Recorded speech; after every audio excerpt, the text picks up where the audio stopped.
Bonjour et bienvenue dans cette présentation de Sage 100 Gestion de production, au cours de laquelle nous aborderons les sujets suivants.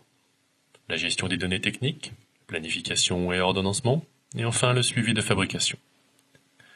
Afin de bien comprendre la philosophie et la logique d'une entreprise de type industriel, nous allons simuler une production dans une société fictive fabriquant du mobilier de bureau et voir son traitement au sein de la gestion commerciale, du bureau de production et enfin de l'atelier de fabrication. Il est bien entendu que cette simulation sera abordée de manière simple et schématique. Prenons comme point de départ la réception d'une commande par fax. Celle-ci va être saisie dans Sage 100 Gestion commerciale.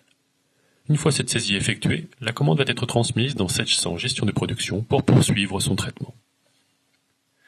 Mais avant d'aborder le cas en cours, nous allons ouvrir une petite parenthèse pour présenter les informations liées à la gestion des données techniques, essentielles pour produire dans de bonnes conditions.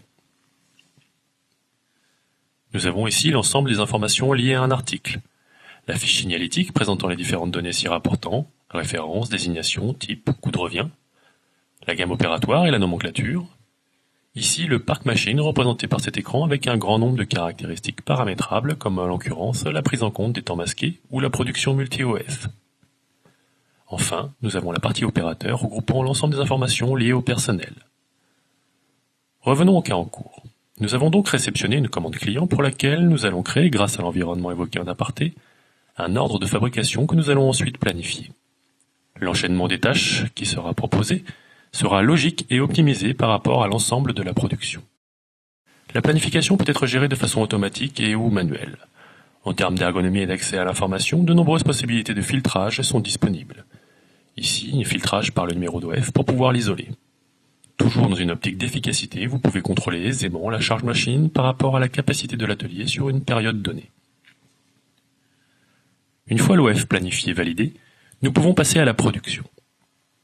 Pour ce faire, nous allons éditer le bon de travail et constituer le dossier de fabrication à éditer avec tous les éléments techniques nécessaires, plans, caractéristiques techniques, etc., afin de les transmettre à l'atelier. La fabrication et le suivi de temps réel nécessitent un réseau d'ateliers permettant l'acquisition des données.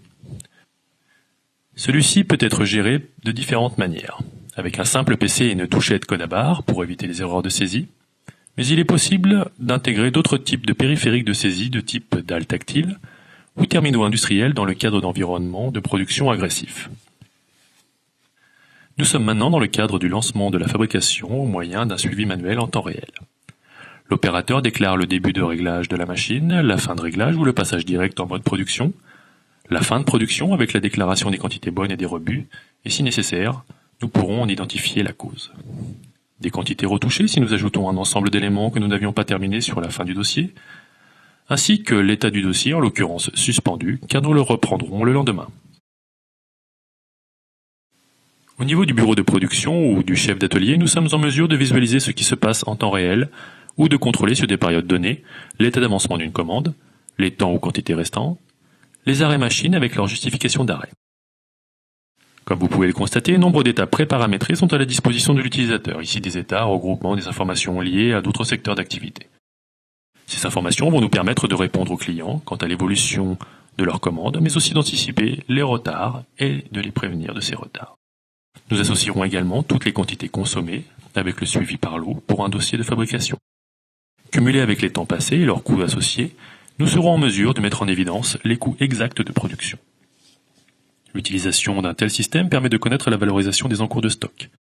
Pour que la boucle de production soit bouclée, toutes les informations concernant les stocks tant au niveau des produits finis que des matières consommées sont mises à jour dans la gestion commerciale afin de poursuivre le cycle de vente, bons de livraison, facturation, etc.